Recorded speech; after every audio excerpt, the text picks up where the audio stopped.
Fábio Sorge, Beca Surrada.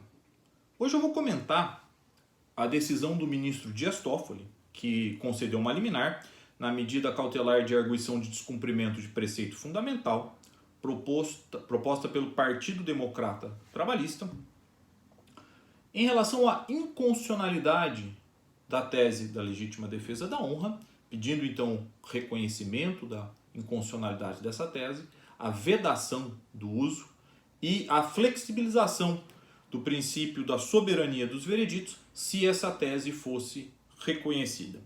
O ministro, em liminar, determinou a proibição do uso da tese da legítima defesa da honra, então essa tese foi proibida, e em qualquer fase do processo, inclusive referências indiretas a essa tese.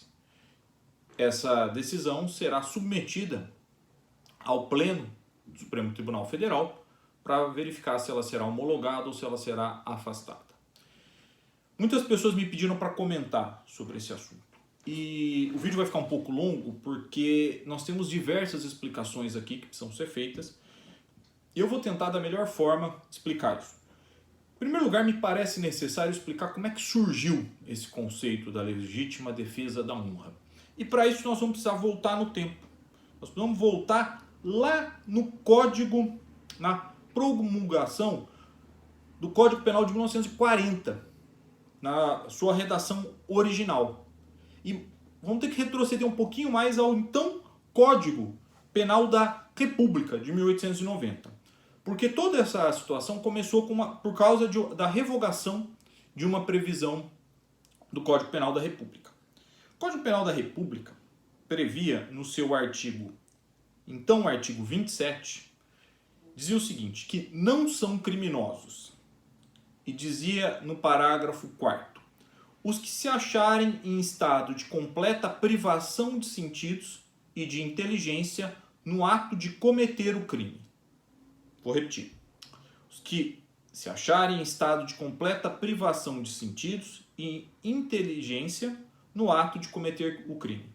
Essa disposição, ela foi depois confirmada, mantida com a mesma redação, na consolidação das leis penais de 1932. Depois desse código, foram feitos códigos estaduais, houve uma federalização do direito penal, se autorizou aos estados. E acabou havendo, nada de novo, né? Uma confusão nas leis penais, a ponto de ser feita uma consolidação das leis penais em 1932, que confirmou, né, o artigo 27 com a mesmíssima redação. Né? Então não são criminosos os que se acharem em estado de completa perturbação de sentidos e de inteligência no ato de cometer-se o crime. O que acontecia aqui até 1940?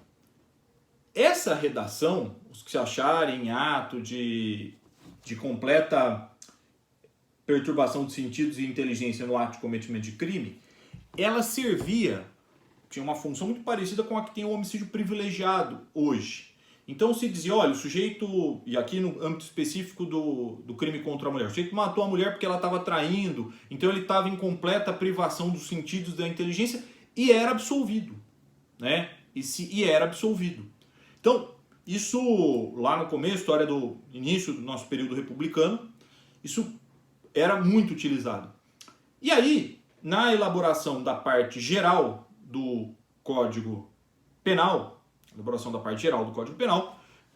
o Nelson Hungria e o Roberto Lira, né? O Roberto Lira era foi um promotor no Rio de Janeiro extremamente famoso, extremamente competente. O Nelson Hungria foi ministro do Supremo Tribunal Federal, era juiz. Eles colocaram essa previsão, que hoje a gente olha e a gente fala, nossa, mas por que tem essa previsão no Código Penal? Né? Na época era no artigo 24, no nosso código de hoje ela está no artigo 28. Né? Por que tem essa previsão no Código Penal? Que é a seguinte, não excluem a responsabilidade penal a emoção ou a paixão. Inciso 2º, a embriaguez voluntária ou culposa pelo álcool ou substância de efeitos análogos. E isso está previsto também da mesma forma no artigo 28, né, que não excluem a responsabilidade penal, a emoção ou a paixão. Isso foi previsto exatamente para afastar a dirimente da privação dos sentidos e da inteligência. E aí foi criada a disposição no inciso 1º do artigo 121, que é o homicídio privilegiado, e isso está nos comentários ao Código Penal do Nelson Hungria, que faz uma crítica veemente aos homicidas passionais, de entendendo que, e aí está no artigo 121, parágrafo 1º, se o agente comete o crime impelido por motivo de relevante valor social, moral ou sob domínio de violenta emoção, logo em seguida a injusta provocação da vítima, o juiz pode reduzir a pena de 1/6 a 1/3. Então houve, quando o Código de 1940 entrou em vigor, então houve a ideia de que isso poderia ser uma minorante, lá em 1940. E onde que entra a legítima defesa da honra nesse contexto? Ela entra no seguinte ponto, e isso o Evandro Lizin Silva trata nesse livro dele, do Salão dos Passos Perdidos. O livro é uma entrevista dele. O Evandro Lizin Silva foi um advogado extremamente famoso no Rio de Janeiro, depois chegou a ser ministro do STF, um excelente advogado criminalista, grande referência no Tribunal do Júri. Ele trata, ele falou, olha, com a proibição da excludente, então, da privação dos sentidos e da inteligência, criou-se a ideia da chamada legítima defesa da honra, dizendo então que se o indivíduo matasse a sua companheira, a mulher que ele tinha um relacionamento, em razão de uma traição, de um sentimento, de uma traição, de um suposto adultério, essa tese poderia ser invocada. É daí, a partir dos anos 40, que começou a se trabalhar com essa tese da legítima defesa da honra, né? Tese essa que sempre teve eminentes problemas de ordem técnica, né, como reconhecidos no voto do ministro Toffoli. Tese essa que sempre foi eminentemente atécnica, né? Por quê? Se você faz a leitura do artigo 25 do Código Penal, redação atual, você verifica que entende-se em legítima defesa quem, usando moderadamente dos meios necessários, repele injusta agressão atual ou iminente a direito seu ou de outrem. Nós não temos, na legítima defesa da honra, essa agressão atual ou eminente a direito próprio. Isso é muito frágil.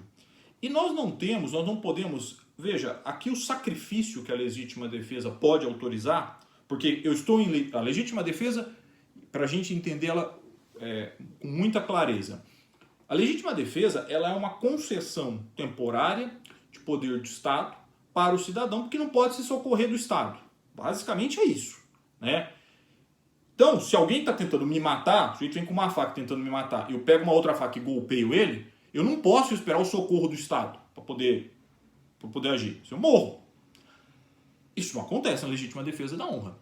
Veja, se a pessoa tinha um caso de adultério, se eu chamar um policial, ele não vai matar a minha mulher, né? Então, a imoderação, a desproporcionalidade, né? E a diferença de bens jurídicos. Então, é uma construção eminentemente atécnica. Então, evidentemente, aqui também fica o nosso repúdio a essa construção da legítima defesa da honra, que é totalmente atécnica. Seguindo, por que isso voltou? Agora, e seguindo, isso ainda é muito usado, né? Ainda se argumenta, vocês podem me perguntar, você já alegou a tese da legítima defesa da honra? Eu nunca aleguei. Eu já atuei mais de 300 sessões no Tribunal do Júri, nunca aleguei porque eu acho que ela é uma tese eminentemente atécnica, né? Eu não posso matar uma pessoa porque ela violou a minha honra. Ninguém, né? Ninguém. Isso é uma total desconstrução do direito ao autorizar. Eu estou autorizando um homicídio sob o manto da legalidade. Então eu nunca trabalhei ou utilizei essa tese. Ela é pouco usada, né? Mas como que isso ressurgiu, voltou a ponto de um ministro do Supremo ter que tratar e decidir da questão como decidiu o ministro Toffoli?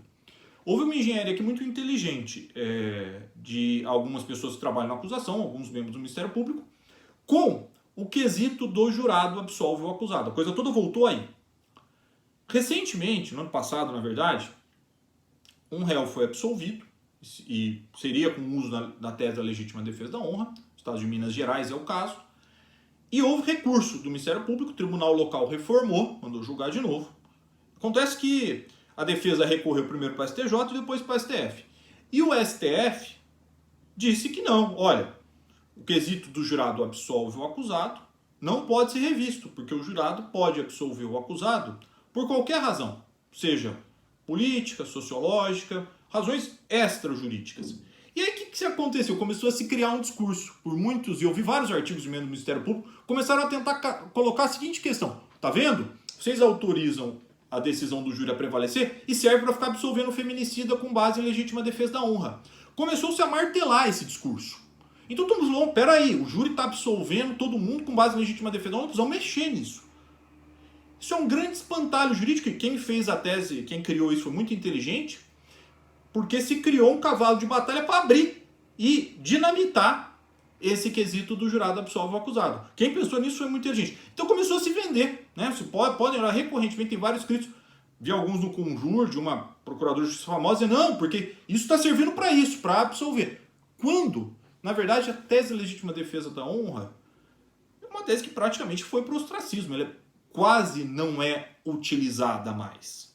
Né? E aqui a gente precisa ver o que está vindo atrás. Eu vou ser muito honesto, o último caso que eu fiz que foi absolvido, no ano passado, não tinha nada a ver com legítima defesa da honra. Era um rapaz que estava no ônibus, era ambulante, e a vítima tentou assaltá-lo e ele golpeou essa vítima.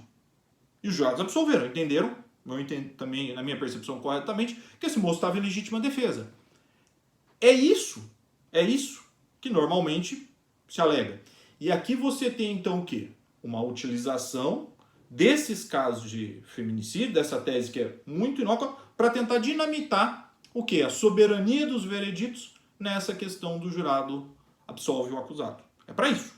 Né? E aí se voltou. Então parece que assim, todo mundo, toda hora o júri absolve, um monte de gente por legítima defesa, nós precisamos intervir lá. E aí veio o voto do ministro Toffoli, que me pareceu até, primeiro, até que o ministro foi bem intencionado. Ele quis ali compor a situação no voto. Eu fiz a leitura antes do vídeo, dizendo, olha, eu concordo com a soberania dos vereditos, eu concordo que a situação dos jurados, que a decisão dos jurados não pode ser alterada, que o Ministério Público não pode recorrer. Mas para sanear a questão, para a legítima defesa da honra não dá. Então aí não pode sustentar mais isso. Ele tentou, de uma forma atécnica, chegar ali a uma conclusão. Né? Eu ressalto a boa intenção do ministro. Me parece, só que não é possível, por uma decisão, a Constituição fala, contrato do Tribunal do Júri, em plenitude de defesa. Né? A Constituição Federal fala que é reconhecida a instituição do júri, estou lendo o artigo 5º, inciso 38, reconhecida a instituição do júri, com a organização que lidera a lei, assegurados a plenitude de defesa. A Constituição fala em plenitude de defesa. Então, por melhor que seja a intenção, e aqui ninguém está defendendo a legítima defesa da honra, que parece uma tese de drúxula, mas não pode o Supremo limitar o que é pleno. Dizer, olha, não pode, é plenitude de defesa, mas para isso não pode.